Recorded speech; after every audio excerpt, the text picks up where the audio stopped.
Good evening everyone.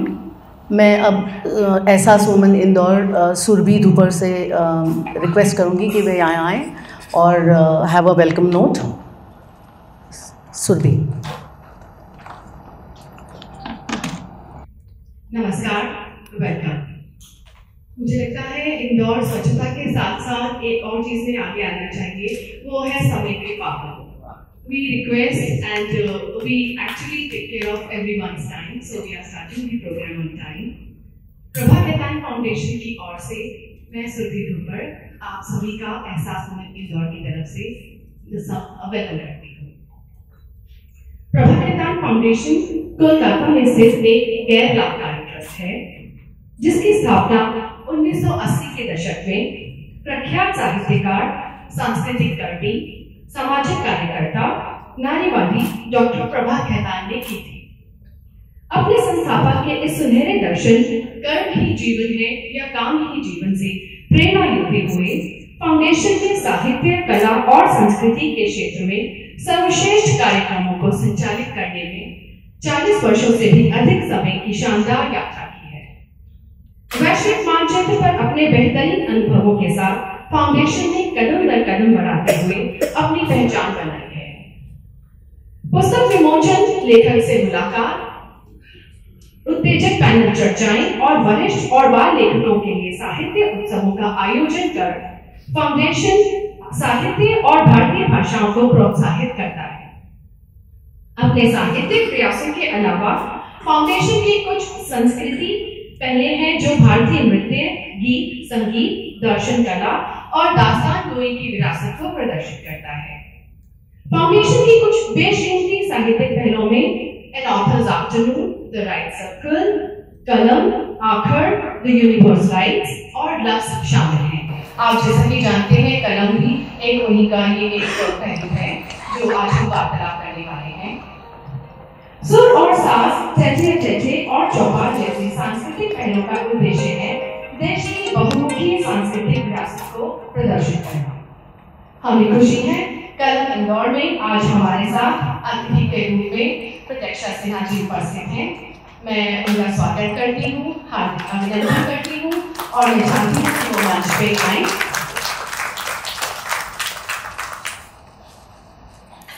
प्रत्यक्षा जी का जन्म 26 अक्टूबर 1963 में गया बिहार में हुआ और आपने 2006 में अपने लेखन की शुरुआत की। आप हिंदी और अंग्रेजी दोनों भाषाओं में लिखते हैं। आपकी अब तक 11 किताबें हिंदी और अंग्रेजी में छप चुकी हैं। आपने कहानी संग्रह, यात्रा कथा, कविताएं, लेख और उपन्यास लिखे हैं। साथ ही कई कहानियां दूसरी भाषाओं में भी अनुदित हुई हैं। आपकी संगीत और पेंटिंग में भी बहुत रुचि है और आपकी कुछ paintings the four quarters magazine, हंस और प्रज्ञा में भी प्रकाशित हुई हैं। इतनी सारी उपलब्धियां हैं। आपकी उपलब्धियों में शामिल है 2011 में सोनभद्र कथा सम्मान, 2012 में इंडो नॉर्वे पुरस्कार, 2013 में कृष्ण बलदेव वैद्य फेलोशिप सहित अन्य कई और उपलब्धियां। 2014 में नॉर्वे के अंतर्राष्ट्रीय लिटरेचर फेस्टिवल में भी आपकी सहभागिता रही और न्यूयॉर्क, लंदन और भारत में भी कितने ही लिटरेचर फेस्टिवल्स में आपकी अब तक सहभागिता रही है। We welcome you Pratyaksha Sinha ji. Thank you so much. Ehsaas Women Indore Unnati Singh ji से कहूँगी in conversation with Pratyaksha. Thank you so much. तो इस सुहानी शाम का आगाज़ किया जाए, शुरुआत की जाए। प्रत्यक्षा जी, सभी लोग आपको यहाँ सुनने आए हैं और जानने आए हैं कि आप इतना अच्छा जो लिखती हो उसकी प्रेरणा आपको कहाँ से मिलती है? बहुत शुक्रिया। आपके प्रश्न का जवाब दूँ उसके पहले ये कहना चाहती हूँ कि ये इंदौर में मेरा पहला विज़िट है और अब मुझे बहुत अफसोस हो रहा है कि मैं एक आध दिन और क्यों नहीं रुकी। तो जो एयरपोर्ट से आते वक्त जो दुनिया दिखी मुझे, तो मैं इनफैक्ट लैंड करके मैं अपने हस्बैंड को मैंने जब फ़ोन किया तो मैंने कहा कि इंदौर की हवा बहुत साफ़ है। मैं दिल्ली गुड़गांव से आई हूँ, वहाँ की हवा बहुत ख़राब है अभी। भारत का स्वच्छतम शहर है वैसे भी। तो यहाँ आकर वैसे ही जो एक हैवीनेस होता है ना वहाँ पोल्यूशन की वजह से, तो यहाँ आकर, और सबसे ज़्यादा जब मैं नीचे उतरी और आप लोगों के साथ में 5 मिनट अभी इंटरेक्ट जो किया, तो एकदम से मन हल्का और फ्रेश लग रहा है। तो शुक्रिया आप सबों का। थैंक यू, बहुत अच्छा आपने बोला। मेरा प्रश्न वहीं रह गया, उसको मैं दोबारा पूछूंगी आपसे एक छोटे कन्वर्सेशन के साथ में, क्योंकि आप देखिए कभी भी किसी के व्यक्तित्व को जानना हो तो उसके लिखे हुए शब्दों को देखिए, वो किस तरह के शब्दों को चुनता है, कैसे उनको पिरोता है अपनी पुस्तक में। कोई भी लेखक हो, आपकी जो किताबें हैं उनके बड़े अलबेले से नाम हैं, चुलबुली इल्मी टाइप के, थोड़े अलग अलग सारे, जैसे कि जंगल का जादू तिल तिल, शायद पहली किताब थी आपकी है जी। और उसके बाद है पहर दोपहर ठुमरी, एक दिन मार्केश, तुम मिलो दोबारा, तैमूर तुम्हारा घोड़ा किधर है जी। सच अ नाइस नेम। ये बड़ा इंटरेस्टिंग हो, ये बुक मैं ज़रूर पढ़ूंगी कि मुझे बुक पढ़ के, और उसके ऊपर जो एक बना है, एक जो पेंटिंग की कैरिकेचर टाइप की एक पेंटिंग बनी हुई है, बहुत खूबसूरत सी, बहुत अट्रैक्ट की वो चीज़, तो मैं ज़रूर देखूंगी। फिर उसके बाद बारिश कर, इसके अलावा आपने जो इंग्लिश में लिखे हैं अदर विंडोज़, देन आपका है in your shoes, she stops to kill. ये क्या है शी स्टॉप्स टू किल, ये किस तरह का नॉवेल है? नहीं, शी स्टूप्स टू किल एक एंथोलॉजी। हाँ, उसमें मेरी एक कहानी है, murder mystery. Okay, murder mystery है। ओके, ये भी बहुत इंटरेस्टिंग होगी। इसके अलावा ग्लोब के बाहर लड़की, नैनो बीच, रानी, नबी नबी का मीनिंग क्या होता है? मुर्शिद, प्रॉफिट, ऐसे। ओके, क्योंकि बहुत ज़रूरी है जब हम शब्द को पढ़ते हैं तो उसके बारे में भी जाने कि वो क्या है, क्योंकि जब तक हम उसकी परिभाषा को नहीं समझेंगे तो हम उससे जुड़ नहीं पाएंगे। ये कबीर की एक साखी है जी, नैनो बीच जी, बहुत सुंदर। जाल, और आपकी जो ये 12वीं किताब आई है, ये तो बहुत ही अलबेली है, पारा पारा, बहुत ही ब्यूटीफुल। कहीं से मेरे हाथ लग गई तो मैंने काफ़ी पढ़ डाली, थोड़ी सी बची है अभी, पूरी नहीं पढ़ पाए, but it's very very beautiful. तो आपकी जो आपका जो ये जर्नी है, जैसे आपने जो स्टार्ट किया, आपने बोला आपने छोटे छोटे ब्लॉग्स लिखे शुरू में और उस तरह से आपने शुरुआत की, बट मैं आपके शब्दों में जानना चाहूँगी कि आपकी ये जो जर्नी है लेखन की, उसकी शुरुआत कैसे हुई? जैसे हम सबके साथ होता है कि हम बहुत सारे काम में मसरूफ़ रहते हैं। मैंने पढ़ाई ख़त्म की और नौकरी शुरू कर ली, फिर शादी हो गई, बच्चे, तो बहुत सारा जो जंजाल होता है, जंजाल कहूँगी माया है जो दुनिया जिसमें हम धंसे हुए हैं, तो सारी चीज़ें चलती हैं, उसमें वक्त निकालना लिखने के लिए बहुत मुश्किल है। लेकिन घर में बहुत पढ़ने का माहौल था और मेरी माँ लिखती थी, तो वो एक समय सारिका, माया, इस तरह के पत्रिकाओं में छपी और वो अभी तक मेरे पास सुरक्षित रखी हुई हैं, बहुत सहेज के रखा है मैंने उनको। तो मुझे लगता था कि मैं भी कभी लिखूंगी किसी वक्त, तो वो धीरे धीरे मैंने लिखना बहुत देर में शुरू किया, लेकिन एक समय आया जब मुझे लगा कि नहीं, अब थोड़ा सा लौटते हैं इन चीज़ों के तरफ। और जैसे रोहित जी ने कहा ना कि वो जो कला है वो आपके जीवन में कहीं ना कहीं से प्रवेश तो पाती है, उसके बीज आपके भीतर रहते हैं कहीं पर। तो ब्लॉग लिखना शुरू किया, ब्लॉग नया हिंदी में ब्लॉगिंग शुरू हुई थी, तो मैंने ब्लॉग से शुरू किया और ब्लॉग बहुत लिखा और बहुत मज़े में लिखा। फिर धीरे धीरे लगने लगा कि अब उसका भी रिस्पांस बहुत अच्छा था आपका। हाँ, रिस्पांस बहुत अच्छा था और मुझे बड़ा क्रिएटिव सेटिस्फैक्शन मिल रहा था ब्लॉग लिख के। और छोटे छोटे टुकड़े लिख रहे थे, तो आप दफ्तर के जाने के पहले भी आपने एक पन्ने का कुछ लिख दिया।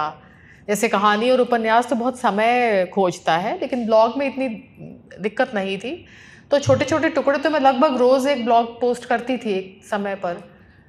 और उससे जैसे आप ग्रेजुएट करते हैं कि आप कुछ और लिखने लगते हैं, फिर कहानी पे आए, जो कहानी लिखना शुरू किया तो लगा कि उपन्यास तो मेरे बस की बात नहीं है, मैं तो इतना लंबा लिख ही नहीं सकती हूँ, मेरी कहानियाँ बड़ी छोटी छोटी होती हैं, तो पढ़ने वालों के लिए भी सरल रहता है। तो लंबी कहानी पहले मेरे लिए वो चैलेंज था कि कोई लंबी कहानी मैं लिख नहीं पाऊँगी, और उपन्यास तो मुझे लगता था मेरे लिए इम्पॉसिबल है। एक तो ये भी कि बहुत बड़े फलक पे आप लिखते हैं, एक लंबा सा समय होता है उसमें, तो आपको समय चाहिए लिखने के लिए, टू मेंटेन द कंटिन्यूटी। और सारे चरित्रों से आपको जुड़ के भी रहना पड़ता है। मैं तो चरित्र भी भूल जाती हूँ लिखते लिखते, बिकॉज गैप्स बहुत रहते हैं तो जैसे पारा पारा में मैंने एक फैमिली ट्री बनाई, उसका एक टाइमलाइन बनाया, क्योंकि मैं इस किताब को मैं बहुत सालों से लिखती रही हूँ।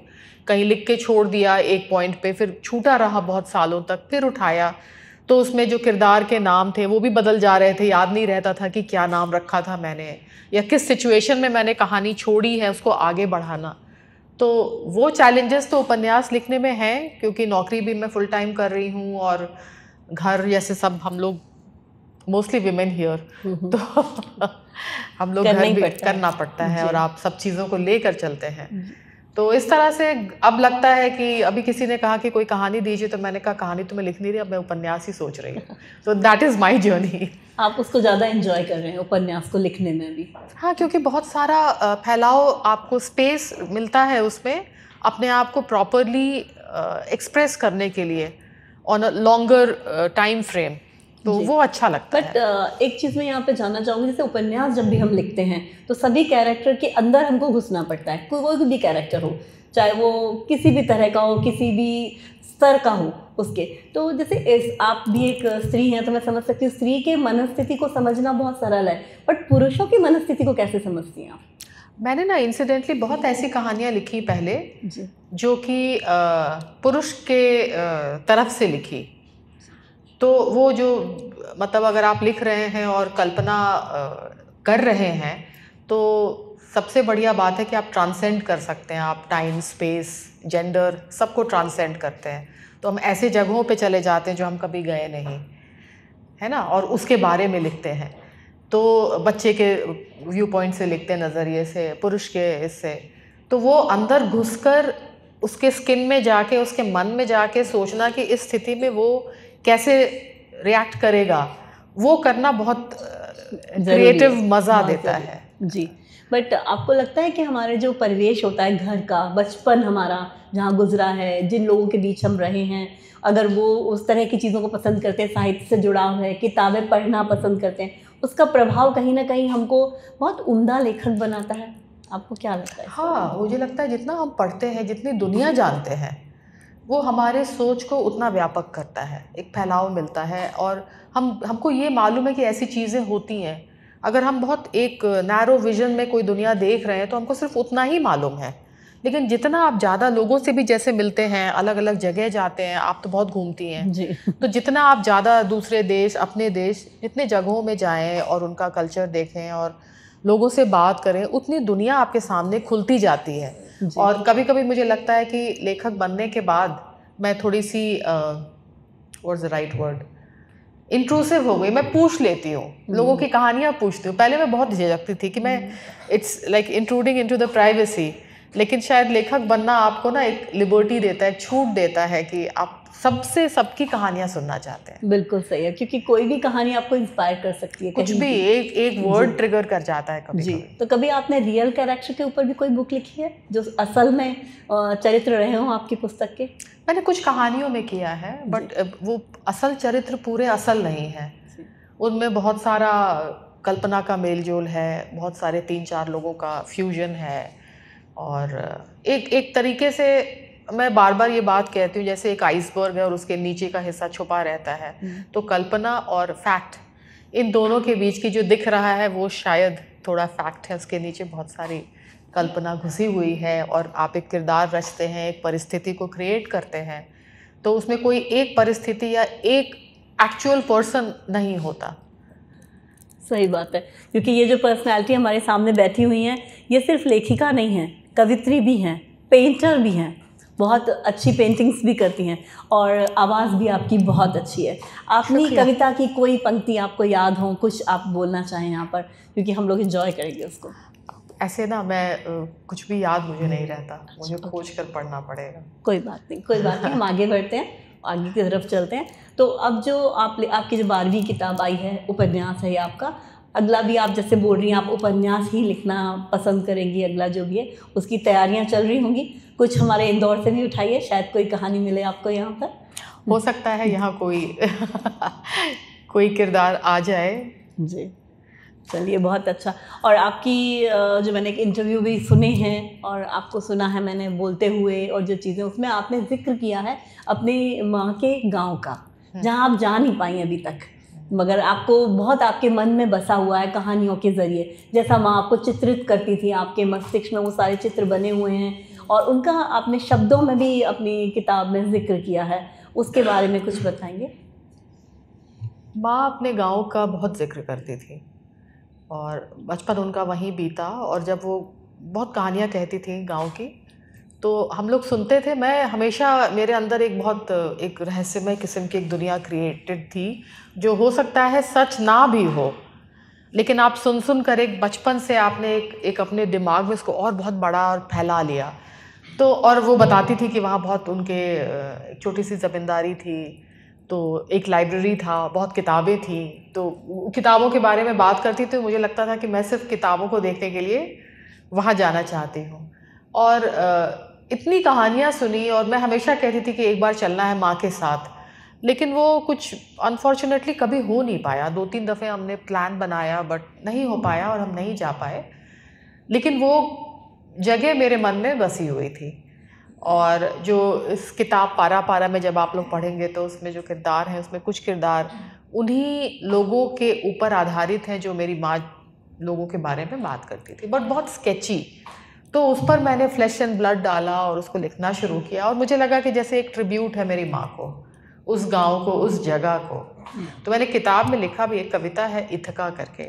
तो वो जो जर्नी है, वो जर्नी सबसे ज़्यादा इम्पॉर्टेंट है। तो मेरे लिए वो जगह अल्टीमेटली एक सिंबल बन के रह गया कि कोई ऐसी चीज़ है जहाँ आप जिसको पाने की लालसा में आप रहते हैं। वो सच है नहीं है, मिल जाए तो शायद वो खुशी भी ना हो, तो अच्छा है कि वो ना मिले और आपके लिए एक एल्यूसिव तरीके से कहीं रहे जिसकी तड़प में आप रहें, बनी रहेगी अंदर हाँ, से। आप उस जीवन भर उस तड़प में रहें, अच्छी सी तड़प। तो वो उस तरह की चीज़ मुझे वो गाँव लगता था और मैंने उसको लिखा। बहुत सुंदर आपने अभिव्यक्त किया इस चीज़ को।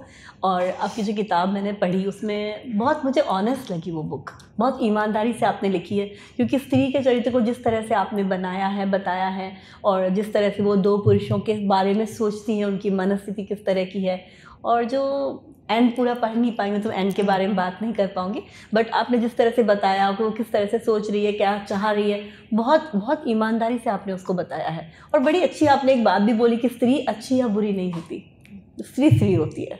तो इस बारे में आप क्या करें, बहुत सारी स्त्रियाँ यहाँ बैठी हुई हैं, तो आप उनको क्या संदेश इस बारे में देना चाहेंगी? बीइंग अ वुमन, आप क्या बोलना चाहेंगी स्त्री के बारे में, आपके अपने विचार?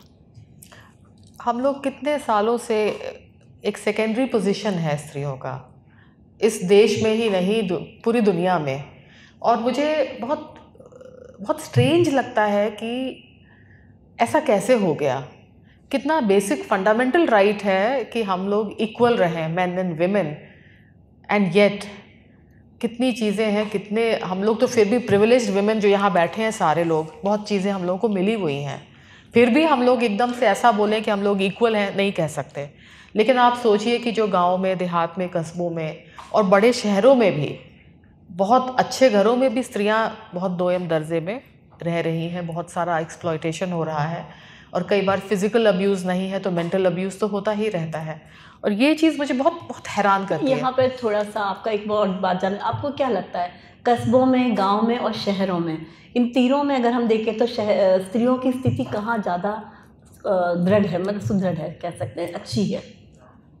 मुझे तो लगता है हर जगह दिक्कत है। एक रेंज है जहाँ थोड़ी सी प्रिविलेजेस हम लोग को, जो हम यहाँ बैठे हैं, हम लोग को मिली हुई है, उसमें भी मुझे लगता है कई बार ऐसी चीज़ें हैं जो हम लोग भी कंडीशनड हैं एक्सेप्ट करने के लिए, हम उसको क्वेश्चन ही नहीं करते।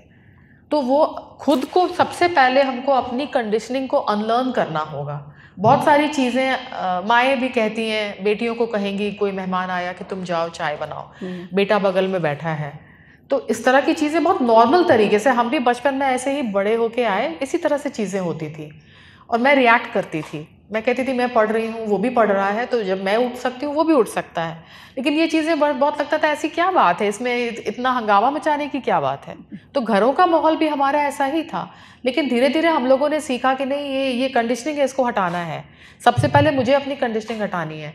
मैं जब नौकरी करती हूँ तो मैं जब घर आती थी और मेरा घर थोड़ा सा अस्त व्यस्त रहता था, तो मेरा पहला रिएक्शन ये होता था कि मैं 6 बजे या 6:30 7 में जब घर आई तो पहला काम मैं कुशन ठीक करने लगती थी। एंटर करते ही मैं कुशन्स ठीक करती थी, ये गिरा हुआ है इसको ठीक रखो, उसको ये करो। फिर मुझे लगा मैं क्या कर रही हूँ, मैं सुपर वुमन बनने की कोशिश कर रही हूँ। मैं ऑफिस में भी I am trying to prove myself, I am not equal, I am more than equal to man. और घर में भी मुझे एक परफेक्ट, कोई ये ना कहे कि ये नौकरी करती हैं तो इनका घर देखो कितना ख़राब है, या खाना ये कितना ख़राब बनाती हैं, इनका किचन कितना। बट वर्किंग वुमेन हमेशा ज़्यादा बैलेंस और बेटर होते हैं। नहीं, लेकिन मुझे लगता है कि हमने अपने ऊपर बहुत प्रेशर डाला, तो कहीं हमको प्रूव करने के लिए, हाँ प्रूव करने के लिए, और लेट गो करना चाहिए। मैं हमेशा जब ऑफिस में भी जो लेडीज़ हैं जिनको कई बार हम लोग एड्रेस करते हैं, तो मैं कहती हूँ be kind to yourself, कि आप सबसे पहले अपने लिए आप थोड़ा सा दिलदारी लाइए, अपने आप को बहुत हार्श पुश मत करिए, और मोस्ट इम्पॉर्टेंटली घर में अपना स्पेस क्रिएट करिए। तो सबसे पहले हम जाके कहीं सड़क पे नारा लगा लें, लेकिन पता चले कि घर में तो हमारी स्थिति बहुत ख़राब है, तो क्या फ़ायदा।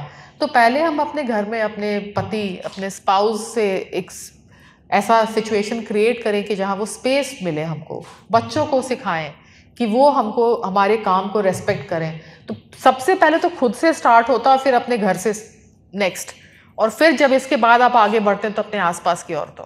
तो मुझे लगता है कि मेरे लिए तो औरतों की यही सबसे पहले, आप अपने आप को अपने भीतर झांकें और कितना स्पेस आप अपने लिए क्रिएट कर सकते हैं। लड़ाई करने की बात नहीं कह रही कि हर दिन हर मसले पे लड़ाई करिए। यहाँ थोड़ा एक और बात जोड़ना चाहेंगे आपसे, इतना अच्छा आपने बताया सारा, कि आपको नहीं लगता स्त्रियाँ थोड़ी सी जजमेंटल होती हैं हर चीज़ को लेकर के, बहुत जल्दी किसी भी निर्णय पे पहुँच जाती हैं, ऐसा हुआ इसलिए इसका ये रीज़न हो सकता है, जो कि मेरे लिहाज से बहुत सही नहीं है, क्योंकि बीइंग अ वुमेन या बीइंग अ मैन यहाँ पर इतना इम्पॉर्टेंट नहीं है। मेन ये है कि हमको जजमेंटल नहीं होना चाहिए किसी भी चीज़ के बारे में, किसी की भी स्थिति के बारे में, परिस्थितियाँ जाने देना, ये चीज़। तो आप इसके लिए क्या बोलना चाहते हैं? नहीं, वो तो सही है, जजमेंटल तो नहीं होना चाहिए। और कई बार कहते हैं ना, स्त्रियाँ ही स्त्रियों की दुश्मन होती है, तो हम दूसरी स्त्रियों को बहुत ज़्यादा जज करते हैं कि वो अगर घर बैठी है तो ऐसी है, और अगर जो स्टीरियोटाइप्स हैं कि अगर वर्किंग है तो वो ऐसी होगी, तो अगर मैं हाउसवाइफ हूँ तो मैं वर्किंग वुमन को देखूंगी एक स्टीरियोटाइप में फिट करके, और वो नेगेटिव ही रहेगा, एंड वाइस वर्सा। तो ये भी है, लेकिन शायद वो सारी चीज़ें आप दमित होते हैं, शोषित होते हैं, तो आपको लगता है आप अपना फ्रस्ट्रेशन कहीं निकालते हैं। तो जो लगता है आपको कि वो थोड़ा आगे निकल के, आप उसको पुल डाउन करने की कोशिश करते हैं। तो एम्पैथी तो बहुत बड़ी चीज़ है for both man and women. और इसी में मुझे एक इंटरेस्टिंग चीज़ याद आई। एक राइटर हैं चिमामंदा ngozi, तो उन्होंने एक किताब लिखी है, we should all be feminists. तो उसमें वो कहती हैं कि जब पुरुष इकट्ठा होते हैं, आई डोंट नो, पुरुषों से पूछना पड़ेगा, मुझे बहुत कम पुरुष यहाँ दिख रहे हैं वो जब इकट्ठा होते हैं तो वो काम करते हुए पुरुष ही दिख रहे हैं, महिलाएं सब बैठी हुई हैं, आप ये भी हाउ नाइस तो वो कहती है कि जब पुरुष इकट्ठा होते हैं तो वो औरतों के बारे में नहीं बात करते, वो दूसरी चीज़ें बात करते हैं। शायद वो मशीन के बारे में बात करेंगे, गाड़ी के बारे में बात करेंगे, स्टफ लाइक दैट। लेकिन जब औरतें इकट्ठा होती तो वो सारे समय पुरुषों की बात करते रहती हैं, उसने मुझे ये किया, मतलब सारे कॉन्टेक्स्ट हमारे इन रेफरेंस टू मैन होते हैं। तो वो कहती हैं कि हमको ये छोड़ना चाहिए, आप 20% ऑफ द टाइम आप पुरुषों के बारे में बात करिए, बिकॉज इट इज़ फन। बाकी 80% आप अपनी बात करिए। So this is a message for all women sitting here. जी, Don't lose the fun part. That's important. Fun तो होना चाहिए लाइफ में, नहीं तो बड़ी उबले आलू जैसी जिंदगी हो जाएगी। बिल्कुल जी, तो थोड़ा स्पाइस होना चाहिए। इंदौर फेमस है स्पाइस के लिए, यहाँ पर तरह तरह के इंदौरी सेव, इंदौरी सेव, इसीलिए। बट आप जिस धरती से आई हैं, है तो हिंदुस्तान की धरती, हम लोग सब वहीं से, बट जैसे एक बिहार वर्ड जहाँ पे आ रहा है, जो साहित्य के लिए बहुत बड़ा स्तर रखता है, वहाँ से जितने भी साहित्यकार हुए एक से एक हैं, बहुत अच्छे। आप भी वहीं से हैं, तो आपकी भी कलम से जो चीज़ निकल के आई है वो थोड़ी अद्भुत है, अलग है, मैंने ऐसा फील किया। बट आपके दिल के करीब आपकी कौन सी, सभी आपके बच्चे हैं नेचुरली, सारी जितनी भी बुक्स हैं आपकी राइटिंग है, बट फिर भी कोई ना कोई एक ऐसी बुक होती है जिसको लिखते समय हम इतना उसमें खो जाते हैं कि हमें लगता है ये शायद हमारी ज़िंदगी का मास्टरपीस लिख लिया हमने। तो क्या ऐसा लिख चुका है या आने वाला है? नहीं, ऐसा तो नहीं लगता है कि मास्टरपीस लिखा, मुझे लगता है बहुत चीज़ें और हैं। और जब जो पिछली किताब है पारा पारा, उसको लिखते वक्त मैंने बहुत टाइम भी लिया, क्योंकि बड़ी किताब थी, और मतलब कई बार मैं इसको सालों तक मैंने उसको छुआ नहीं था। और मैंने उसके प्रीफेस में लिखा भी है कि वो पड़ा हुआ था कहीं, बाकी चीज़ें मैं लिखती रही, और धीरे धीरे करके फिर मैं बीच बीच में मुझे ध्यान आता था कि इस किताब को लिखना है, क्योंकि ये लगभग 100 साल की कहानी है, तो बहुत बड़ा एक टाइम फ्रेम है इसमें। तो मैं कर पाऊँगी, विद फुल टाइम ऑफिस नहीं हो पाएगा मुझसे। फिर कभी जोश में मैं उसको उठाती थी। तो इस किताब को लिखते वक्त चूँकि मैं अपनी माँ को भी एक तरीके से ट्रिब्यूट दे रही थी, माँ की नानी को ट्रिब्यूट दे रही थी, भले मैंने उनको बचपन में बहुत ज़रा देखा, बहुत ज़्यादा मेरा इंटरेक्शन उनसे नहीं हो पाया, तो वो जो सारी स्त्रियाँ थीं जो 100 साल पहले से लेकर आज की स्त्री, उनकी क्या जर्नी रही है, जो हम कंडीशनिंग और ये सब की बातें कर रहे हैं, कि वो कितनी फ्री थी, कितनी स्ट्रॉन्ग विमेन थी, और हम कितने स्ट्रॉन्ग हैं, या हम कुछ आगे बढ़े हैं या वहीं खड़े हैं। बहुत अच्छी बात बोली आपने कि हम आगे बढ़े हैं या वहीं खड़े हैं। ये बहुत अच्छा, मतलब कई बार हम एक्सटर्नल सिंबल्स को समझते हैं कि ये हमारे लिए आज़ादी हो गई, लेकिन वो एक्सटर्नल सिंबल्स ही हैं। हम इवॉल्व हुए भी हैं कि हाँ, नहीं मेंटली हुए हम कितने स्ट्रॉन्ग हो पाए, कितनी चीज़ों को हम इंडिपेंडेंटली रिस्पॉन्सिबिलिटी से कर पाए। तो वो लिखना मेरे लिए बहुत इम्पोर्टेंट था। और ये जो किरदार है हीरा, उसका जो 2 पुरुषों से प्रेम, वो भी मुझे बहुत इम्पोर्टेंट था कि मैं उसको किसी तारिक और निर्मल, हाँ, मैं मॉरल कंपस से परे हटा के सिर्फ एक स्त्री के हृदय में क्या है, अगर सब परिवेश और दुनिया और नियम और ये सारी चीज़ें मैं हटा दूँ, तो एक इंडिविजुअल पर्सन कैसे सोचेगा इन चीज़ों के बारे में, उसको मैं कितनी ईमानदारी से, कितनी पारदर्शिता से लिख सकती हूँ, ये मेरी कोशिश थी। लेकिन मुझे इसको किताब को ख़त्म करके बहुत सारी दुविधा भी थी कि पता नहीं ये चीज़ कैसी बनी है, वो एक सीमलेस तरीके से ये चीज़ संप्रेषित होती है कि नहीं पाठकों तक, ये बहुत मेरे मन अंदर डाउट था।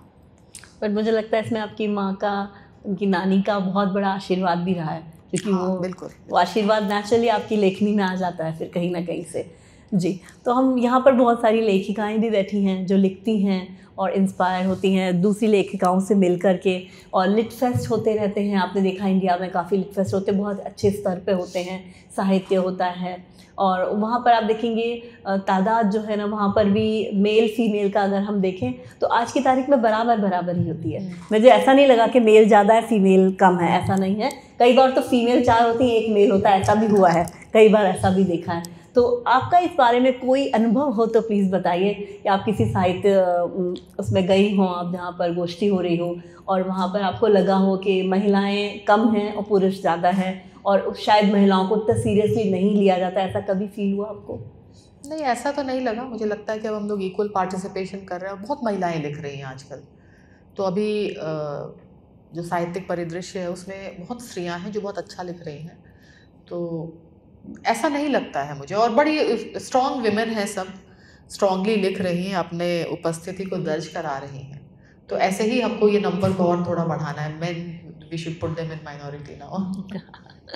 सो ब्यूटीफुल यू सेड, ये बहुत अच्छा आपने बोला। और एक आपका मैंने वाकया पढ़ा था, आपने बोला है उसमें, आपने कहा था कि बचपन में मैंने वो किताबें भी पढ़ी जो शायद उस उम्र में नहीं पढ़ी जाती हैं।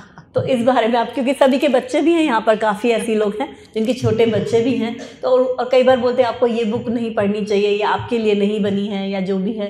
क्या इस तरह की चीज़ें हमको बोलना चाहिए अपने बच्चों के साथ में, या हमें फ्रीडम देना चाहिए पढ़ने को लेकर के? साहित्य साहित्य है।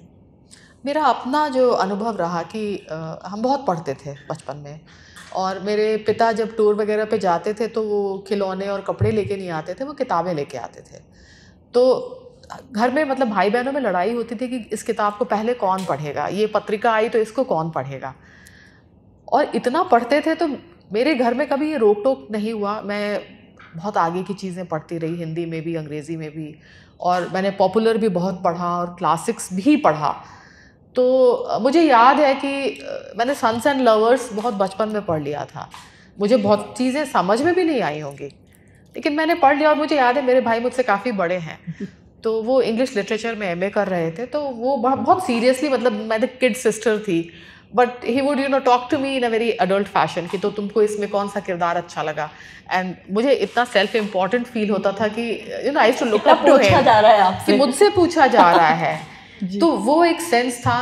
तो कभी किसी ने नहीं कहा कि तुम ये मत पढ़ो। सिर्फ मुझे याद है कि जब मैं 15-16 साल की थी और मैंने एरिका जॉन्ग की किताब है फियर ऑफ फ्लाइंग, वो जब मैंने पढ़ना शुरू किया तो मेरी माँ ने आके धीरे से कहा कि इसको बाद में पढ़ना। That was the only book that she told me not to read at that time. आप देखिएगा सब लोग जाके वही गूगल करेंगे।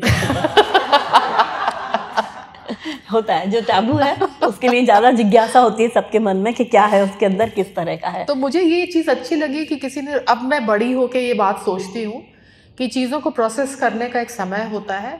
तो जब आप शायद हमारा मस्तिष्क और मन हमारा एक मैच्योरिटी पाता है, या हम समझ उतनी बढ़ पाती है जब हम उसको समझ पाए। बिल्कुल, हमारी पात्रता बढ़ती है किसी भी चीज़ को लेकर, रिसीव करने की। लेकिन तब मुझे ये भी लगा कि मुझे बहुत सेंस ऑफ रिस्पॉन्सिबिलिटी की फीलिंग होती थी कि किसी ने, ये आज मैं महसूस करती हूँ बड़े होने के बाद, कि किसी ने नहीं कहा, शायद कहते कि ये मत पढ़ो, तो मेरे अंदर और जिज्ञासा और अट्रैक्शन होता कि क्यों मना किया जा रहा है। तो वो बहुत कैजुअल सहज तरीके से मैं चीज़ों को पढ़ती रही और उसी तरीके से मैं रिसीव भी करती रही। बहुत चीज़ें मैंने बाद में जब दोबारा पढ़ी तो मुझे ज़्यादा उसके नुआंसेस समझ में आए, उस वक्त शायद ऐसे पढ़ गए। मुझे लगता है कई बार जब हम पढ़ते हैं तो हमारी मनस्थिति भी डिपेंड करती है कि उसी चीज़ को पढ़ते समय हम किस तरह से लेते हैं।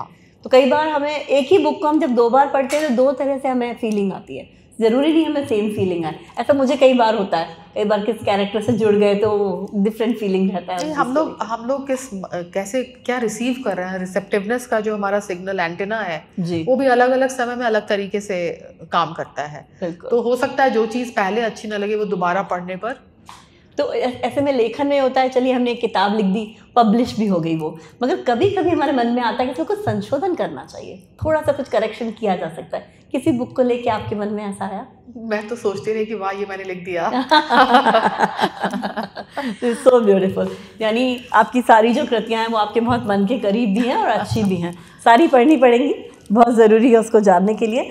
अब बात होती है आजकल सब कोई क्योंकि अभी AI का ज़माना है, आर्टिफिशियल इंटेलिजेंस के ऊपर लोग चल रहे हैं, बुक्स लिखने में भी उसका यूज़ कर रहे हैं। तो मैं आपसे बस इस बारे में भी आपके विचार जानना चाहूँगी कि असली लेखन की अगर आप बात करें तो असली लेखन आपकी नज़र में क्या है?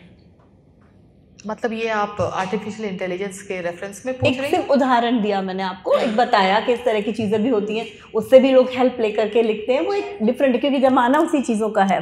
जैसे पहले लोग हाथ से लिखते थे, हस्तलिखित चीज़ें होती थी, तो उनकी कि उससे हमको पता था उन्हीं ने लिखा। फिर टाइपराइटर्स आ गए, टाइपराइटर यूज़ होने लगे, फिर कंप्यूटर्स यूज़ होने लगे, लैपटॉप में यूज़ करने लगे। अब हम फ़ोन में भी लिख लेते हैं, बहुत सारे फ़ॉन्ट डाल करके, फ़ॉन्ट यूज़ किए, चेंज किया, सारा किया। उसके बाद अब ये AI आया है, उसका ज़माना आ रहा है। तो आपको लगता है कि असली लेखन जो अंदर मन के विचार हैं वो पूरे सही जा पाएंगे या कहीं छूट जाएंगे उससे?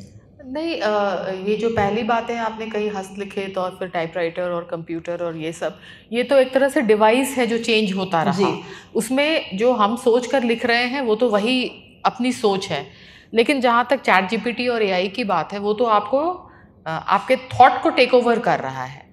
मैंने 4-5 महीने पहले ऐसे खेल में जब ChatGPT पता चला, AI पता चला, तो मैंने डाउनलोड किया अपने फ़ोन पे और खेल के लिए मैंने 4 शब्द दिए और लिखा कि इस पे कविता लिखो, और हिंदी में ही कहा। अंग्रेज़ी तो ChatGPT बहुत करता है। मैंने सोचा कि हिंदी में कुछ काम करेगा कि नहीं, तो कुछ ऐसे क्लीशेड जो 5 शब्द होते हैं ना, बारिश, धुआं, समंदर, इस टाइप की चीज़ें लिख के मैंने दे दी और उसने कविता लिखी, और वो कविता बहुत ख़राब थी, निहायत घटिया कविता थी। तो अभी पिछले महीने वहाँ दिल्ली में एक कार्यक्रम था जिसमें यही सेशन था और इस पे बात करनी थी। तो मैंने कहा कि दोबारा ChatGPT को वही 4 शब्द देकर देखते हैं कि वो कुछ इवॉल्व किया है कि नहीं। इस बार जो कविता निकली वो और ज़्यादा घटिया थी। इतना इवॉल्व हो गया वो। तो मुझे लगा कि अभी तक हम लेखक लोग बचे हुए हैं जो ओरिजिनल थिंकिंग में हम कर रहे हैं, लिख रहे हैं, क्योंकि वो तो एक मशीन है और जब तक उसको इनपुट हम, हो सकता है एक पॉइंट ऑफ टाइम ऐसा आए जब उसके पास इतना इनपुट आ जाए, क्योंकि चीज़ें इनपुट तो हम ही दे रहे हैं, बिल्कुल, उससे वो परमिटेशन कॉम्बिनेशन करके कोई चीज़ निकाले, सो वो लेवल किसी समय आ भी जाएगा। I don't know, it may come one day. लेकिन आज के दिन में तो हम लोग लेखक लोग अपने ओरिजिनल थिंकिंग के साथ में as of now we are safe. तो जो लेखक जो जब इस वर्ग में पहुंच रहे हैं, जिनको हम युवा वर्ग, आप तो युवा वर्ग में ही आती हैं, तो हम आपको ही लेकर नहीं, यू कम इन दैट वर्ग, क्योंकि लेखन का जो स्तर है आपका वो बहुत युवा है, तो उसके स्तर पर रखा जाता है, तो उसमें आप युवा लेखिका है। This I will accept. तो जो यंग लेखक जो आ रहे हैं अभी, उनका अपना लिखने का तरीका है, और जो वर्ग ऐसा है जो थोड़ा मैच्योर हो चुका है, परिपक्व हो चुका है, तो वो लोग कई बार क्लैश करते हैं उनके साथ में, या वो बोलेंगे कि इनका जो स्तर ये लिख रहे हैं ऐसा नहीं लिखना चाहिए, हम लोगों के समय में ऐसा होता है। तो आपको लगता है कि हर समय के साथ लेखन भी बदलता है? थोड़ा तो बदलता है। अभी तो देखिए ना, जैसे हम लोग किस समय में है, टेक्नोलॉजिकल लीप के समय में है। पिछले 10-20 साल में बहुत ज़्यादा चेंज आ गया, मतलब एक्सपोनेंशियल चेंज जिसको कहते हैं। पहले भी समय बदलता था, हमारी माँ और नानी और उस समय में कुछ और समय था, फिर विकास तो हो रहा है, चीज़ें तो बहुत चेंज हो रही हैं, लेकिन इधर के 20 सालों में बहुत ज़्यादा चेंज आ गया। तो अगले 20 साल में क्या होगा ये हमको तो पता नहीं है, लेकिन समय बदलता है तो हम जब लिखते हैं तो हम अपने समय को ही दर्ज करते हैं। बाकी तो जो इमोशंस हैं, जो भाव हैं, वो तो सदियों से वही भाव है, वही नौरस है ना। अब उसको हम कैसे लिख रहे हैं, लेकिन उसके चारों तरफ का जो कॉन्टेक्स्ट है वो बदलता जा रहा है। पहले जैसे हम पेन उठाकर लिखते थे, उसके पहले और वो शिलालेख पे खोदते थे या भित्ति चित्र केव्स में, गुफाओं में बनता था। अब वो चीज़ें बदल के अब हम यहाँ तक आ गए। तो धीरे धीरे जो समय बदलता है, जो हम लोग साइंस फिक्शन के बारे में बात करते हैं, बहुत सारी ऐसी चीज़ें जो साइंस फिक्शन फैंटेसी था वो अब सच हो गया है। बिल्कुल। तो दुनिया बदल रही है, लेकिन हमारे थैंकफुली जो इमोशंस हैं वो तो इटर्नल है। इमोशंस तो मुझे लगता है 3000 साल पहले भी जो लोगों के थे वो अभी भी हैं। वही इमोशंस तो नहीं बदले हैं, वही प्यार आज भी एक बच्चे को देख करके, कितना भी छोटा बच्चा हो, अगर वो कहीं लेटा हुआ है या बैठा हो, कैसा भी जानवर आएगा वो बच्चों को हर्ट नहीं करता कभी भी। देखिएगा ये क्या साइकोलॉजी, आज तक नहीं हम समझ पाए इस चीज़ को कि घर में डॉग भी होगा ना, बच्चे को नहीं कभी भी हर्ट करेगा। हो सकता है कोई आपका गेस्ट ऐसा है जो अनवांटेड हो, उसको काट ले, ऐसा हो जाए, बट नॉर्मली बच्चों के संग तो नहीं करेगा। तो ये एक अंदर से ही रहती हैं चीज़ें सारी जो इसमें रहती हैं। तो ये इमोशंस तो मुझे लगा हर युग में होते हैं और वही इमोशंस चलते हैं। इमोशन की जब बात हो रही है यहाँ पर, क्योंकि आपकी बुक्स बहुत आधारित है इमोशंस के ऊपर, तो इमोशनली आप किसको ज़्यादा स्ट्रॉन्ग मानेंगी, मेल या फीमेल?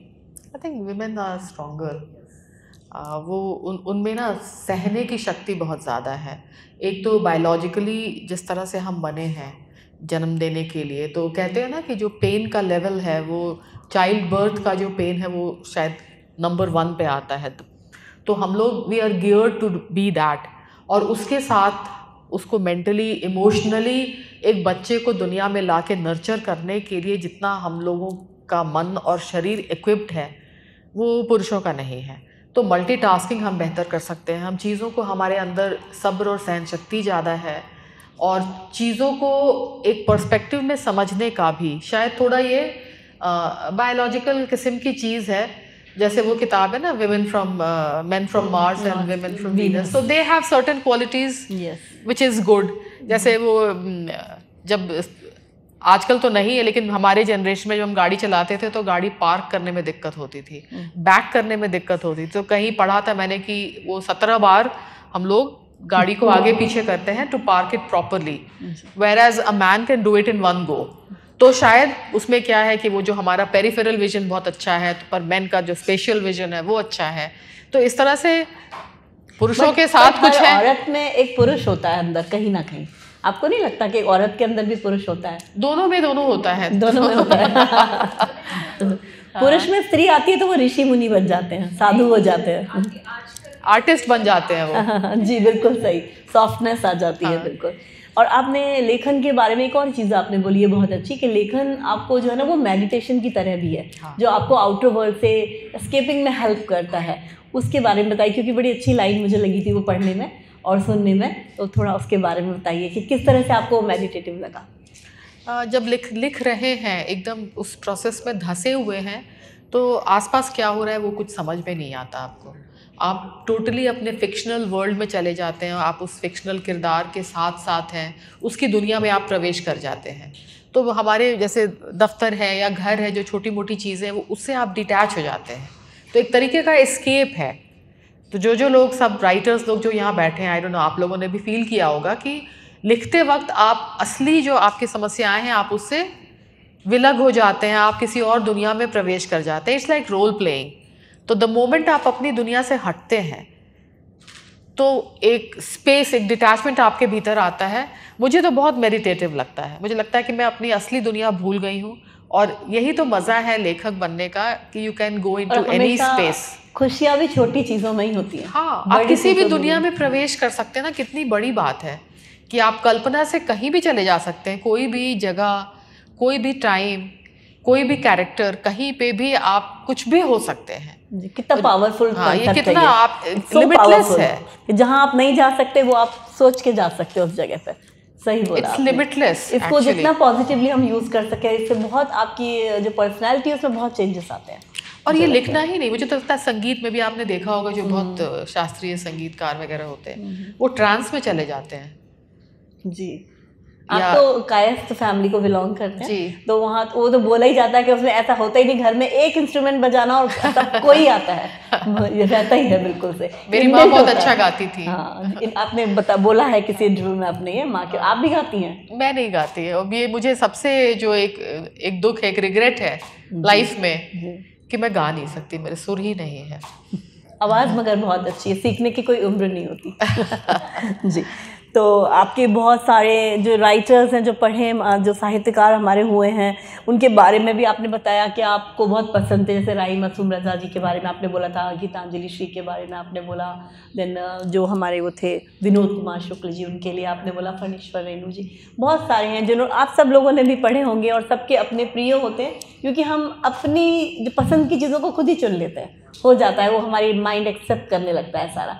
तो यहाँ पर भी आप सब लोगों ने इतनी सारी बातें सुनी आपने, और आपके मन में भी कई सारे प्रश्न आ रहे होंगे, कई क्वेश्चंस आ रहे होंगे यहाँ पर जो राइटर्स हैं उनके, जो सुनने वाले हैं उनके, सभी लोगों के। तो प्लीज़ अब ये सेशन मैं आप लोगों के साथ करना चाहूँगी।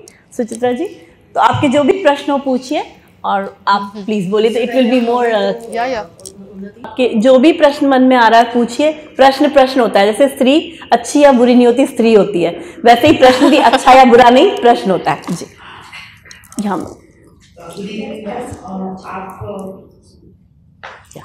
बात कर रहे थे स्पेस बनाने की अपने लिए। मेरा बेटा है, he is married, he has a wife, and they have successfully done that. They have their own space. They are both working. दोनों एक दूसरे को समझते हैं, संभालते हैं। वो मैंने उस जनरेशन में देखा है, लेकिन हमारी जनरेशन तक बिना लड़े या बिना झगड़ा करे ये स्पेस कैसे बन सकती है?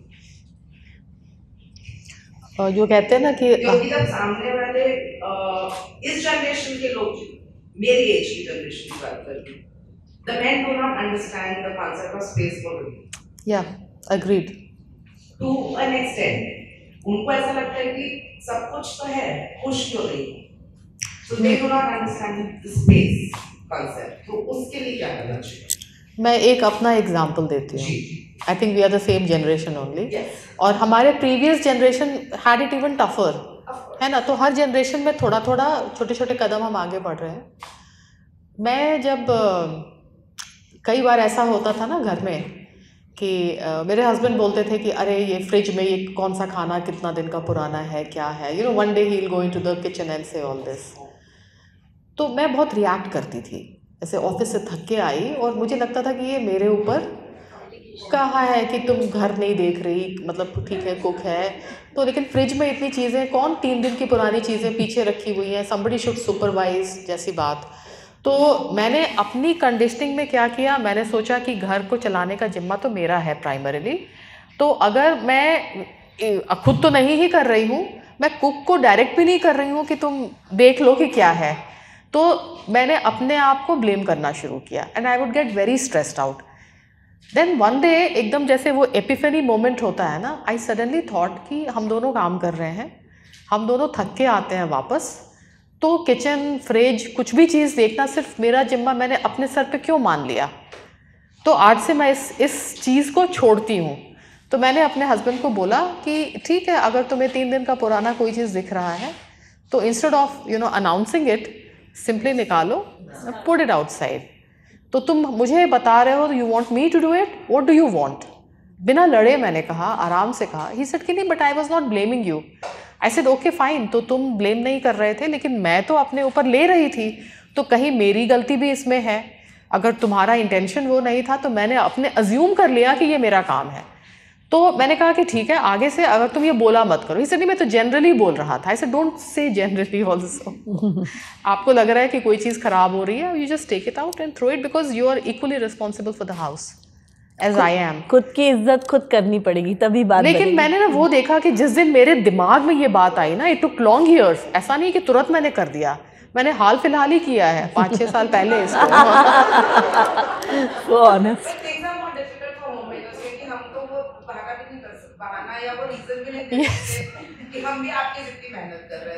नहीं, आप मेहनत कर रही हैं, आप घर में बहुत ज़्यादा मेहनत कर रही हैं, ये देखिए यही कंडीशनिंग है ना कि हम सोचते हैं कि घर का काम आसान है, घर का काम आसान नहीं है, इट्स वेरी टफ। हाँ, हम लोग को सबसे पहले we have to work on ourselves. जब हम अपने आप में ये चीज़ समझेंगे, अपने आप को वैल्यू देंगे, जैसे जब मैं ऑफिस में होती हूँ ना, मेरे बच्चे फ़ोन करते थे तो they would always call, I am in the midst of a meeting, 5 लोग बैठे और कुछ गर्मा गर्म चल रहा है, I get a call from home कि आज द कुक हैज़ कम, खाने में क्या बनेगा। सो आई सेड लास्ट खाने में क्या बनेगा, I mean I am doing a meeting. तो मैंने धीरे धीरे समझाया कि you can't call me any time, मैं फ्री होंगी I will pick up call. तो धीरे धीरे ये बोलने से अब ये होता है कि जब वो कॉल करते हैं दे ऑलवेज आस्क कि माई चिल्ड्रन ऑल्सो कि माँ आर यू फ्री, बात हो सकती है 1 मिनट को। तो मैं कहूँगी नहीं मैं मीटिंग में हूँ अभी नहीं, आई विल कॉल बैक, या फ्री रहती हूँ तो बात करती हूँ। तो ये छोटे बहुत, these are very tiny little examples, लेकिन मैंने खुद के साथ किया because it was so difficult to balance both. We'll take one more question.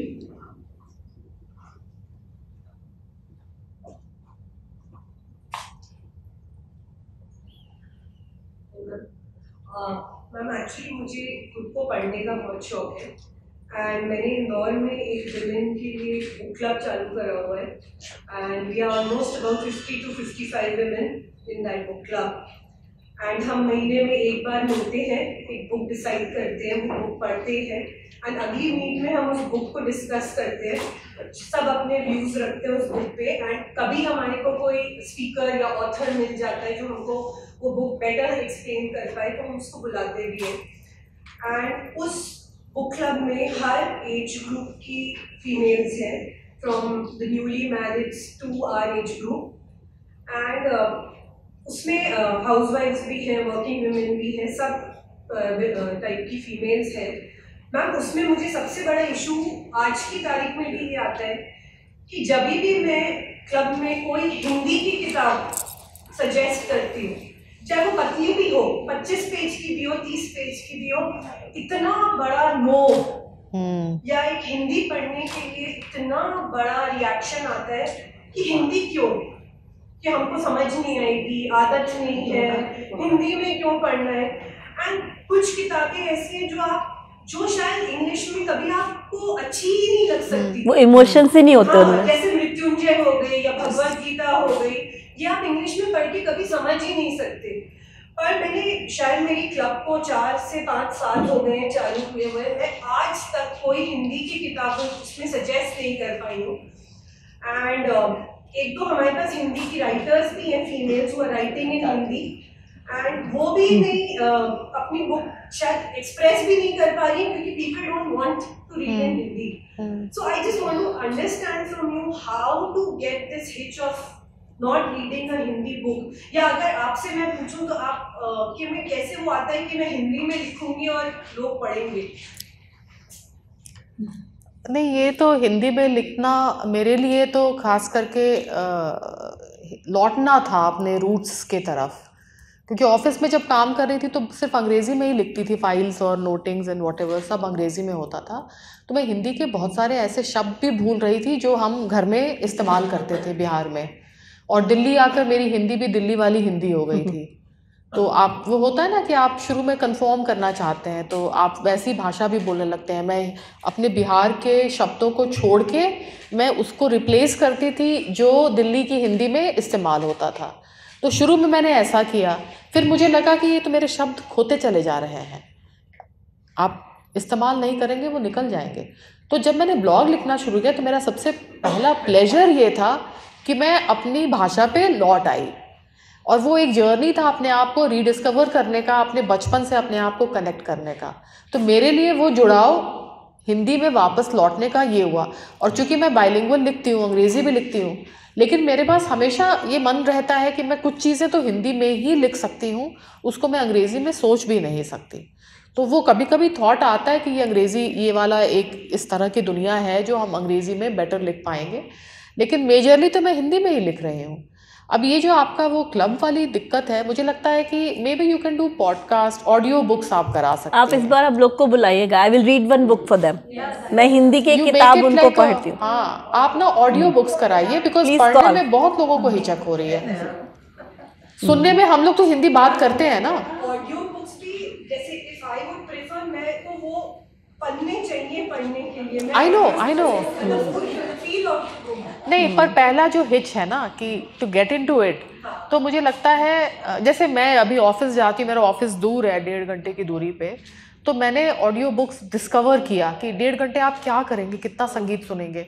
तो मैं मैंने पॉडकास्ट सुनने शुरू किए, मैंने ऑडियो बुक्स, एंड लिटरली मैंने ऐसी बहुत सारी चीज़ें दोबारा सुन ली जो मैंने बचपन में पढ़ी थी, है ना। मालती जोशी और शिवानी जैसे इन लोगों को हम बचपन में बहुत पढ़ते थे, और वो सारी चीज़ें मुझे यूट्यूब में मिली। तो मैं बहुत ज़्यादा दिमाग नहीं लगा रही हूँ, लगा कर कान में, और धीरे धीरे you pick up the knack of listening, you know, आप थोड़ा फोकस वे में सुनते हैं। और एक्चुअली मैंने ये क्लब चालू इसलिए करा था कि लोग वापस किताबों से जुड़े। एंड हमारे यहाँ एक इंदौर में बहुत पुराना बुक स्टोर है, रीडर्स पैराडाइज, बहुत। तो जैसे जैसे ये इंटरनेट बढ़ता गया एंड ये ऑडियो बुक्स ये सब आ गई बुक्स की, मैंने जब उनसे बात करी तो लोगों बोले कि लोगों के लिए इतना कन्वीनियंट हो गया किंडल पे पढ़ना, क्योंकि कैरी करना बहुत इजी है, इतनी बुक्स खरीद के संभालना इज नॉट इजी, तो लोगों को लगता है किंडल पे डाउनलोड कर लो। तो हमारी तरफ कहीं हम we are losing that connection with physical books. Yes. So पर मैम मेरे को लगता है कि जो असली राइटर या रीडर है, जब तक वो बुक छुए ना या एक फिजिकल पन्ने ना पढ़े, वो राइटर नहीं भी है तो भी किताब की जो अपनी खुशबू होती है, एग्जैक्टली। और इसलिए हम जो बुक मार्क लगाते हैं, हमने यहाँ तक पढ़ा, अंडरलाइन करते हैं चीजों को, अपनी खूबियाँ। इशू आया कि मैं लोगों को हिंदी से नहीं कन्वर्ट कर पा रही हूँ, पर जैसे उन्नति भाभी ने बोला इट्स अ गुड आइडिया कि मैं किसी को हिंदी के लिए बुला के प्लीज चालू कर। नहीं, बहुत लोग हैं, हम लेके आएंगे वॉलंटरी।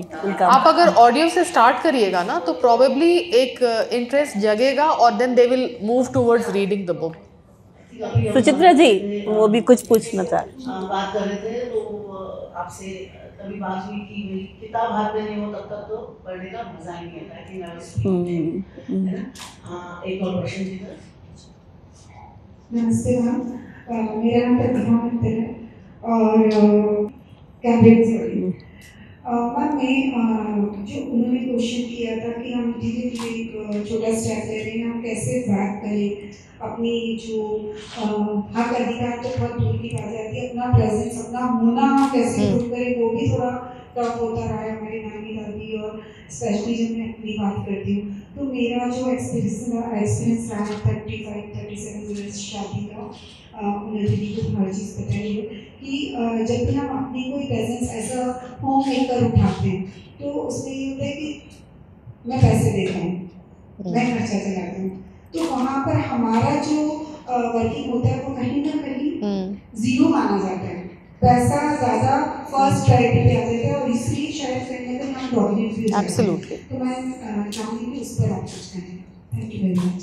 नहीं, वो तो कहते हैं ना कि जो हम लोग इनविजिबल वर्कफोर्स हैं, जो औरतें हाउस मेकर्स हैं, वो इनविजिबल वर्कफोर्स हैं, उनका काम मोनेटाइज नहीं हो रहा है, और चूंकि वो मोनेटाइज नहीं हो रहा है तो जो पुरुष घर में जो प्रोवाइडर का रोल लेके आ रहा है कि मैं पैसे दे रहा हूँ तो मैं घर का मालिक हूँ, उसको ये चीज़ समझ ही नहीं आ रही कि वो पैसे दे रहा है लेकिन घर कैसे चल रहा है।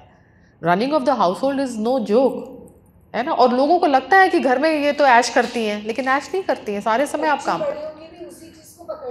वो तो कंडीशनिंग में वो देख रहे हैं ना, वही जो पिता बोल रहा है वही बच्चा भी सीख रहा है। तो वहाँ बच्चे को चेंज करने के लिए तो फिर माँ को हम ज़्यादा टाइम स्पेंड कर रहे हैं बच्चों के साथ, तो ये बहुत एक ऐसे स्टेज पे आके कुछ चेंज मिराकल तो नहीं होगा।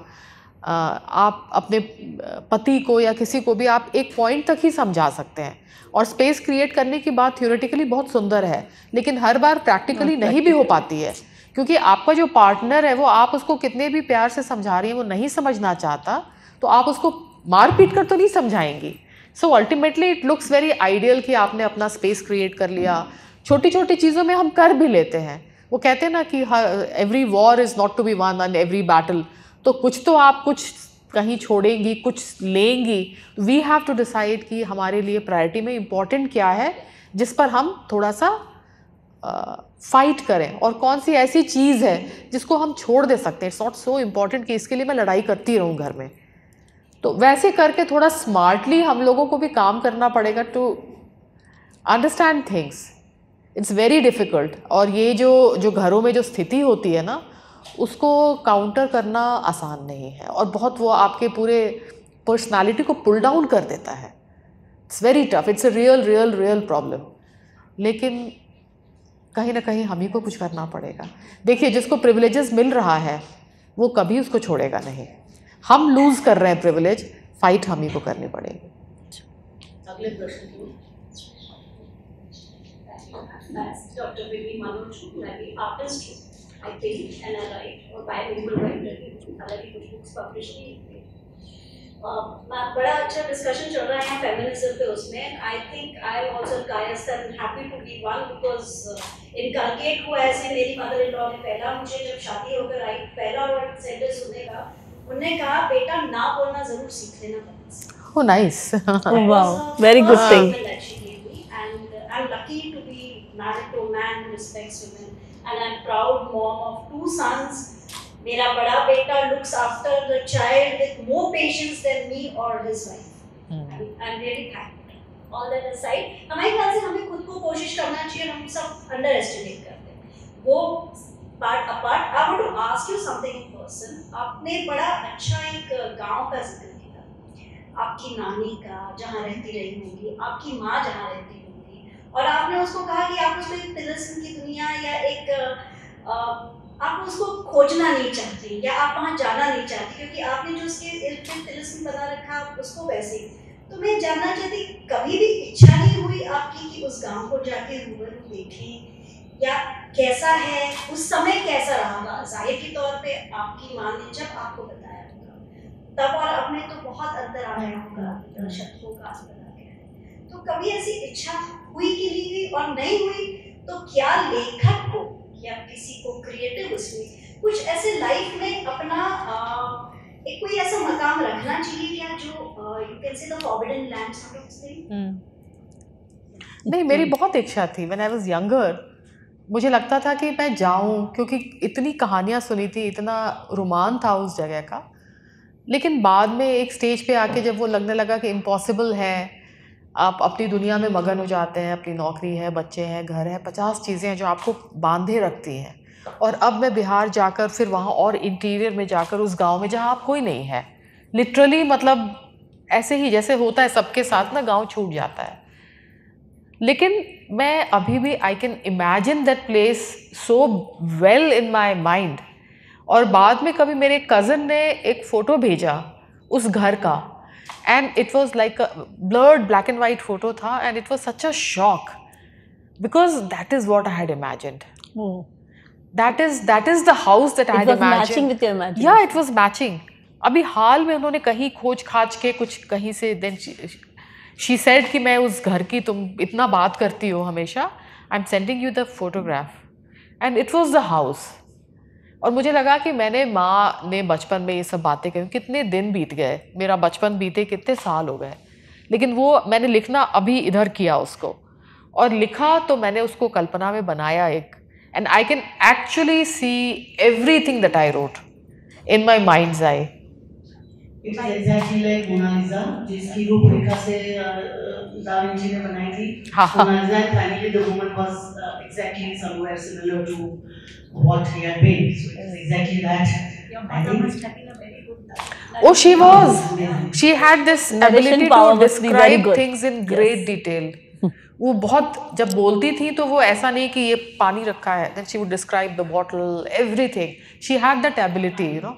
वो चिट्ठियाँ लिखती थी तो वो इनलैंड आता था ना पहले जी, you had to fold it, तो अंतर्देशीय, वो चिट्ठियों में उनके अंतर्देशीय के जो फ्लैप हैं उस पे her things would spill out. She had so much to say, so she describe things beautifully well. नमस्कार, हमारा नाम अनिका है, आई एम फैशन डिजाइनर। हमारा सवाल आपसे ये है कि you belong to creative world, you are epitome of creativity. That's why you're an artist in writing and music everywhere. I just want to know कि जब भी आप लिखते हैं तो आपको एक्चुअल जो आपकी दुनिया है उससे स्विच ओवर करना पड़ता है क्रिएटिव वर्ल्ड में, right? Leaving aside the family, kids, husband or everything. So that switching from one world to the another world, it takes lot of focus and lot of mental strength. So what do you do to enhance that creative strength and that mental focus? Because it's not possible every time. You know, आप भी कभी pen और paper देखते होंगे तो आपके दिमाग में आता होगा, अच्छा बच्चे ने खाना खाया कि नहीं, हस्बैंड ने ऐसा क्यों बोल दिया कि कल मेड नहीं आएगी तो मैं क्या करूँगी, you know? Every time you cannot have the same focus or the same level of creativity to work. So I deal with the same problem no matter how much I'm sitting amongst my work, which I love. It is my passion. I'm creative, but it takes a lot of time to focus, to maintain that focus. So what do you do? Because you are exceptional in your work, so I really want to know from the expert, how do you manage that? Hardly expert, लेकिन office में मैं finance का काम करती हूँ, so you can understand it's so detached from the creative दुनिया. Yes, finance तो बिल्कुल opposite चीज़ है. बहुत opposite है. And I'm heading finance, which means कि lot of firefighting every single day, lot of crisis management, lot of करोड़ों का इधर उधर करने का डिसीजन करना, you know, that sort of world दुनिया. और वहाँ से निकल के आप कोई प्रेम कहानी ही लिख रहे हैं या प्रेम कविता लिख रहे हैं या बहुत सॉफ्टवेयर कोई चीज़ लिख रहे हैं, तो आपको वो दुनिया से एकदम निकल के आना पड़ता है. पर मुझे जो मेरा अनुभव है, मुझे लगा कि जैसे ऑफिस का जो स्ट्रेस है वो उससे एक एस्केप हो रहा है. तो it's like going back and forth from one world to the other. तो वहाँ का स्ट्रेस मैं यहाँ रिलीज़ कर रही थी. आई वॉज गेटिंग, जैसे मैंने कहा ना, meditation. So it was coming out of all that झमेला that is happening in office. तो वो है, अभी लिखने का अगर मन कर रहा है वो तो बदल नहीं सकते, वो तो रहेगा. It is there. So I would come in to this world of creativity. मैं आपको बताऊँ कि there was a time when पूरे साल मैंने कुछ नहीं लिखा, but every single day I was painting. Every single day I was painting and I was painting on my iPad. क्योंकि आप सुबह ऑफिस जाना है तो आप पूरा कैनवस और पेंट और ये तामझाम लेके नहीं बैठ सकते. तो मैंने iPad पे पेंट करना शुरू किया और वो इतना वो स्ट्रॉन्ग फोर्स था कि मैं सुबह उठ के the first thing I would pick up is my iPad and I would paint. चाय आने के पहले I would be mad to crazily into it. Thankfully my husband didn't have too much of problem कि तुम सुबह उठ के कर क्या रही हो instead of talking to me. So he let me be, you know, that space he gave me. पूरे साल 365 days I did that and then it stopped. तो मुझे लगता है कि कोई inner कोई चीज़ आती है. I didn't make very कुछ ऐसा कोई तीर नहीं मारा मैंने, कुछ ordinary paintings ही बनाए, but वो मेरा एक expression था at that point of time. तो कोई भी चीज़ कर रहे हैं, मुझे लगता है कि कहाँ आप पहुँचे वो आपका that is not what you gain. It is the journey that makes you happy. अब मुझे वो, मैं भले ही कूड़ा पेंटिंग्स बना रही थी, बट एवरी डे दैट 1-1.5 घंटा was giving me so much of serenity and happiness of creating something. That was my take away from that. लिखने में भी मुझे लगता है कि किताब छप गई, किसी ने कुछ बोल दिया, वो सब बोनस है, एक्स्ट्रा है. मेरे लिए मेन हासिल क्या है कि मैं उस जर्नी में हूँ. सही है, हासिल वर्ड बड़ा अच्छा यूज़ किया आपने. आपने क्या हासिल किया वही इम्पोर्टेंट है आपके लिए. दैट्स फॉर जी.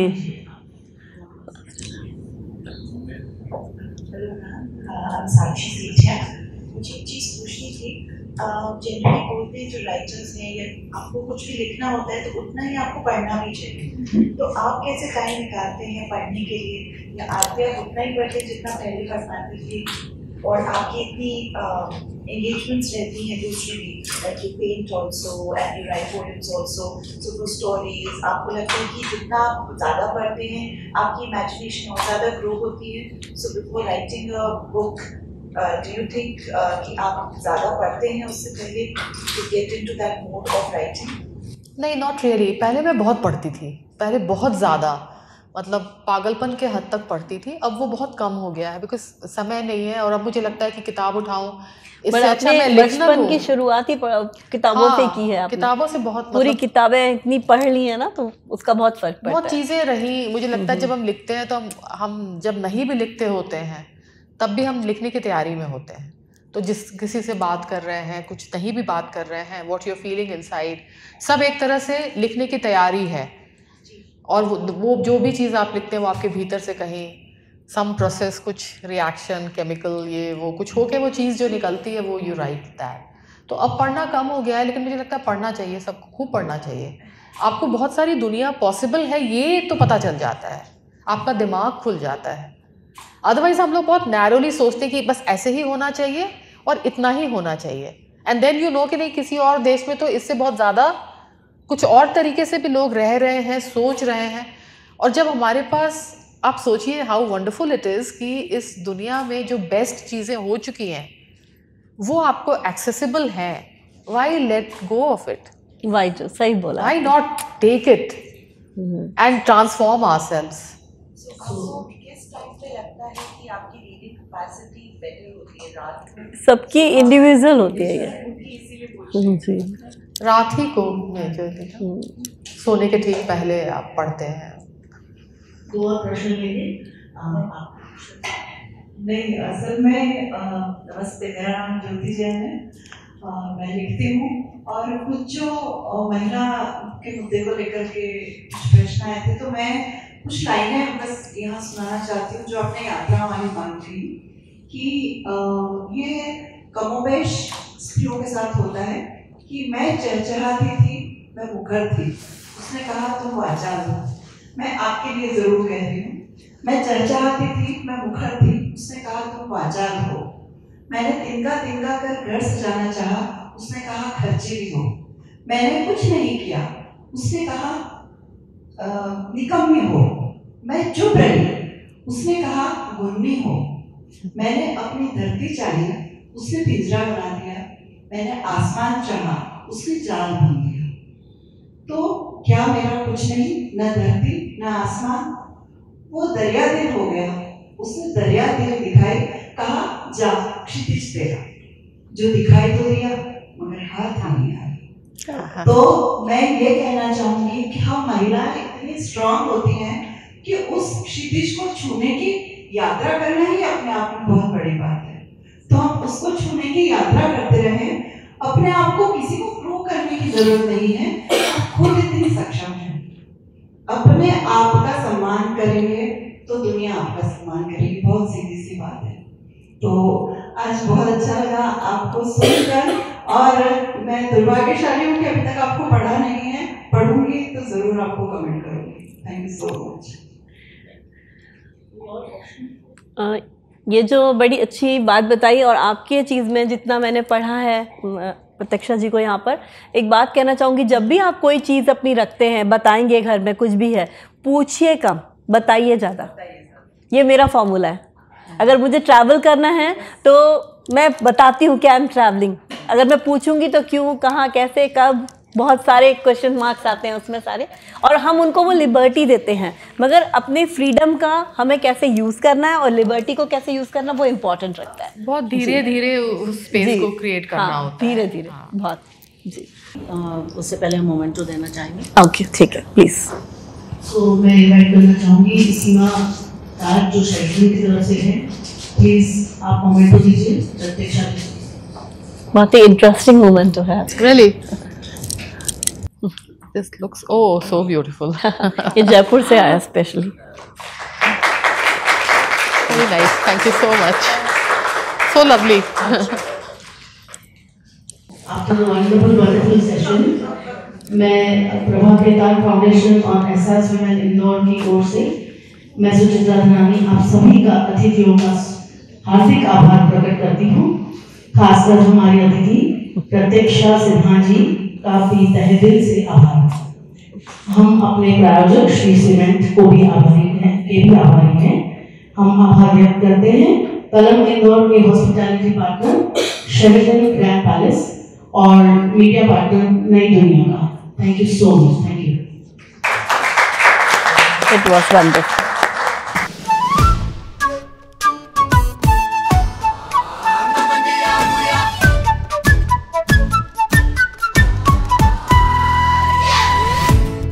होता वही है घर जहाँ डर हो ना फिकर।